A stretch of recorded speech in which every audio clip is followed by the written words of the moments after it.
샬롬, 오늘의 말씀지기 안성훈 간사입니다. 매일 풍성 큐티를 통해 하나님과 더욱 친밀하게 교제하고 계신가요? 오늘도 큐티를 통해 여러분에게 말씀하시는 하나님을 깊이 경험하는 시간이 되기를 바랍니다. 오늘 본문에서 바울은 자신을 부르시고 직분을 맡겨주신 예수 그리스도께 감사를 드리는 말로 시작합니다. 과거 예수 믿는 사람들을 핍박하고 박해하는 데 가장 열심으로 앞장섰던 자신에게 하나님께서 자비와 용서를 베푸셔서 예수 그리스도를 만남으로 변화되는 은혜를 허락하셨음을 고백합니다. 특히 15절에서는 두 가지 재밌는 표현이 등장합니다. 첫 번째는 미쁘다 모든 사람이 받을 만한 이 말이여 라는 표현입니다. 미쁘다 라는 단어는 충분히 믿을만 하다 혹은 전적으로 확실하다는 의미로 자신과 같은 죄인마저 구원하려 이 땅에 오신 예수님의 은혜를 세상 모든 사람들이 반드시 확실하게 알아야 함을 강조하고 있습니다. 또 하나는 바울이 자신을 지칭하며 사용하는 죄인 중에 내가 괴순이라 라는 표현입니다. 영적 아들이자 제자였던 디모데에게 쓴 편지에서 바울이 자신을 이같이 낮추는 표현을 사용한 것은 단순한 겸손의 표현을 넘어 예수님을 만나 회심하기 전 죄인이었던 자기의 정체성을 확실하게 나타냅니다. 누구보다 율법을 위해 열심으로 살았지만 그 열심의 방향이 잘못되었던 바울이 과거 자신의 모습을 철저하게 뉘우치고 있음을 알 수 있습니다. 자신이 회심하고 사도의 직분을 맡아 그리스도를 섬기는 삶을 살아감이 전적으로 하나님의 은혜에 의한 것임을 바울은 다시 한번 고백하고 있습니다. 죄인 중에서도 괴수였던 가장 으뜸가는 죄인이었던 자신에게도 은혜를 베푸시고 예수 그리스도를 통해 변화되게 하심으로 모든 믿는 사람들에게 본보기가 되게 하셨다고 이야기합니다. 그리고 이어지는 17절에서는 영원하시며 죽지도 않으시고 보이지 않으시며 오직 한 분이신 하나님, 세상의 수많은 왕들이나 우상들과 대비되는 유일하고 영원한 왕 되시는 하나님의 존귀와 영광을 찬양하고 있습니다. 이후에 바울은 아들과도 같은 디모데에게 선한 싸움을 싸우라 라고 말합니다.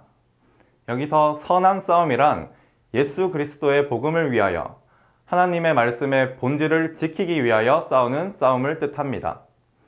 이는 개인의 내면적인 싸움이 될 수도 있고 다른 사람들과의 관계나 교회의 내외부적인 갈등에서도 나타날 수 있습니다. 바울은 이 싸움을 위해 갖추어야 할 것으로 두 가지를 말하고 있습니다. 첫 번째는 바로 말씀을 붙잡는 것입니다. 바울은 전에 너를 지도한 예언을 따라 그것으로 선한 싸움을 싸우며 라고 말하고 있습니다.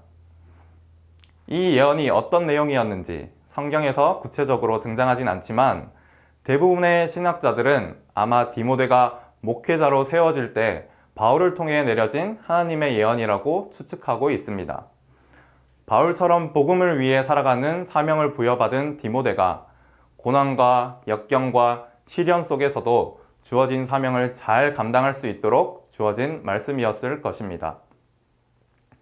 18절에 그것은 이 예언, 즉 바울을 통해 디모데에게 주신 하나님의 말씀을 지칭합니다. 과거 바울을 통해 디모데에게 예언된 하나님의 말씀을 바울은 다시 한번 상기시킵니다. 하나님의 말씀을 붙잡는 것, 선한 싸움에서 승리하기 위해 꼭 필요한 방법입니다. 두 번째는 19절에서 언급하는 믿음과 착한 양심입니다. 믿음과 착한 양심은 선한 싸움에 필요한 구체적인 도구가 됩니다.